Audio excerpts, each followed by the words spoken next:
has been blessed by the Almighty God, and we can be as good and better than any other country in this whole world. We believe we can do that. We can be the best, and that is why we should never be intimidated. The girls in this school can be the very best that you can be if you put your mind to it. We are going to build this new Ghana because the Ghana we inherited was a Ghana that was not working. It was a Ghana where all the meat had finished and we were left with the bones, and we could not pay for basic services. We are going to build a nation. We are building a nation. We are not just building infrastructure. And some people think that governance is just about infrastructure. No, infrastructure is part of it. But building a nation takes ideas. It takes policies. That is what builds a nation.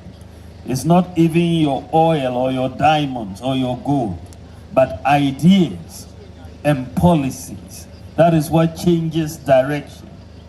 And so, Nana Addo Dankwa Akufo-Addo has come in with ideas to transform agriculture, ideas to transform the education of this country, ideas to digitize the economy and modernize the economy, ideas to strengthen our health system, ideas to make sure that nobody is left behind, that the social network in terms of our social interventions is such that nobody is left behind. That the infrastructure that we build is not just built in a few places, but it's available in every district in this country that we can point to, so that everybody benefits from this. And it is these ideas that have driven the policies of Nana Addo Dankwa Akufo-Addo. Of course, education has become a key part of our policies. We want to build a nation which is an educated nation, because all the evidence shows that countries which pay attention to education are those that prosper, those that develop. And so we are paying attention to education from the KG level all the way to the university level. And that is what we are doing.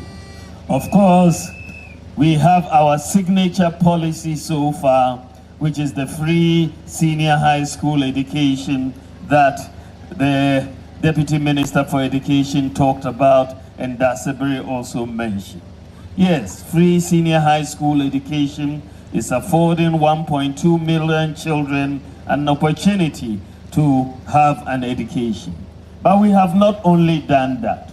In the education sector, we have waived the fees for the people writing, the students writing the BECE examination, as well as the WACC examination as well. They are all going to write without paying any examination fees. In this context of education, we have restored the teacher training allowance. We've restored the nursing training allowance. And we have abolished utility bills for tertiary students. We have also made postgraduate medical training in Ghana free. So you are looking at a number of policies that together we are enhancing our ability to access education and also to get quality education. But Nana Addo Dankwa Akufo-Addo has said that even though free SHS has worked and it has succeeded to a large extent, we don't want our children, when they finish free SHS, to only stay there. We want them to go up to university. And we are going to make sure that happens. That in the 21st century, the only way you transform your country is when you get the vast majority of the people to move up in terms of education, to improve their human capacity, and once you get that done, your nation is transformed forever.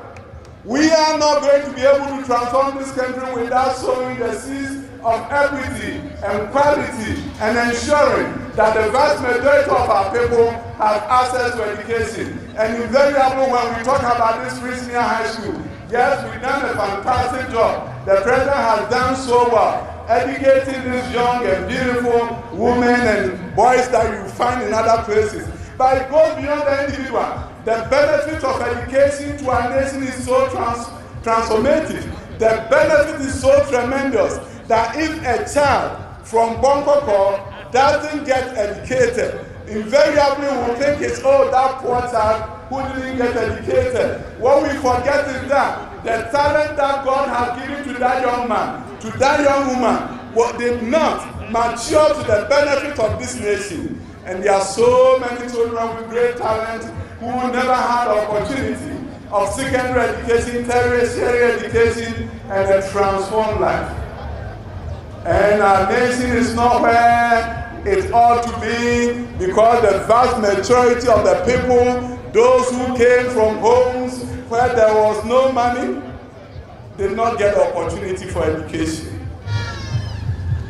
Indeed, at this rate, we are optimistic that the double track system, which is a stopgap measure by government, will soon be a thing of the past in the Ashanti region. As we were assured, Nananum, by the Ashanti regional minister at one of his encounters with members of the Regional House of Chiefs in Kumasi, which happens to be the vice president, with of course Agratius Otumfuo, the permanent president. Mampong traditional area here, we boast of very important schools, making Mampong an important education hub in the country. A visit to the schools will dawn on you that some of the facilities, especially at the Mampong Technical College, etc., etc., and here the headmistress highlighted on them. She just cited one. It's become a kind of a conglomerate dining hall, assembly hall, entertainment hall, preaching hall.